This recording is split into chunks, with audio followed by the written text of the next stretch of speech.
ಧಗಧಗನೆ ಹೊತ್ತಿ ಉರಿದಿರುವಂತಹ ಘಟನೆ ನೆಲಮಂಗಲದ ಅಡಕಮಾರನಹಳ್ಳಿಯಲ್ಲಿ ನಡೆದಿದೆ. ಗೋದಾಮಿನಲ್ಲಿ ಎಂದಿನಂತೆ ಹೆಚ್ಚಿನ ಆಯಿಲ್ ಶೇಖರಣೆ ಮಾಡಲಾಗಿತ್ತು. ಆದರೆ ಏಕಾಏಕಿ ಬೆಂಕಿ ಕಾಣಿಸಿಕೊಂಡು ಇಡೀ ಗೋದಾಮು ಸುಟ್ಟು ಭಸ್ಮವಾಗಿದೆ. ಸುಮಾರು 30 ಕೋಟಿ ಮೌಲ್ಯದ ಆಯಿಲ್ ಬೆಂಕಿಗಾಹುತಿಯಾಗಿದ್ದು 40,000 ಅಡಿಯಲ್ಲಿದ್ದ ಗೋದಾಮು ಸರ್ವನಾಶವಾಗಿದೆ. 12 ಗಂಟೆಗಳ ನಿರಂತರ ಹೋರಾಟದ ಬಳಿಕ ಅಗ್ನಿಶಾಮಕ ದಳ ಕೊನೆಗೂ ಬೆಂಕಿಯನ್ನ ನಂದಿಸುವಲ್ಲಿ ಯಶಸ್ವಿಯಾಗಿದ್ದಾರೆ. 60ಕ್ಕೂ ಹೆಚ್ಚು ಅಗ್ನಿಶಾಮಕ ದಳ ವಾಹನಗಳು ಕಾರ್ಯಾಚರಣೆಯಲ್ಲಿ ಪಾಲ್ಗೊಂಡಿದ್ವು. ಮಾದನಾಯಕನಹಳ್ಳಿ ಪೊಲೀಸ್ ಠಾಣೆಯಲ್ಲಿ ಈ ಕುರಿತು ಪ್ರಕರಣ ದಾಖಲಾಗಿದೆ. 30 ಕೋಟಿ ಮೌಲ್ಯದ ಆಯಿಲ್ ಈಗ ಬೆಂಕಿಗೆ ಆಹುತಿ ಆಗಿರುವಂಥದ್ದು. ಇಡೀ ಗೋಡೌನೆ ಧಗಧಗನೆ ಹೊತ್ತಿ ಉರಿದಿದೆ. ಬೆಂಕಿ ಅವಘಡಕ್ಕೆ ಅಲ್ಲಿನ ಸ್ಥಳೀಯರು ಕೂಡ ಬೆಚ್ಚ ಬಿದ್ದಿದ್ದಾರೆ.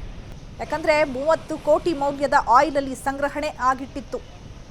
ಅಡಕಮಾರನಹಳ್ಳಿ, ನೆಲಮಂಗಲದ ಅಡಕಮಾರನಹಳ್ಳಿಯಲ್ಲಿ ಈ ಘಟನೆ ನಡೆದಿರುವಂಥದ್ದು. ಸದ್ಯಕ್ಕೆ ಯಾವುದೇ ಸಾವು ನೋವು ಸಂಭವಿಸಿಲ್ಲ. 60ಕ್ಕೂ ಹೆಚ್ಚು ಅಗ್ನಿಶಾಮಕ ದಳದಿಂದ ಈಗ ಬೆಂಕಿ ನಂದಿಸುವಂತಹ ಕಾರ್ಯ ಸ್ಟಿಲ್ ನಡೀತಾ ಇದೆ. ಆದರೂ ಕೂಡ ಬೆಂಕಿ ಕಂಟ್ರೋಲ್ಗೆ ಬರ್ತಾ ಇಲ್ಲ.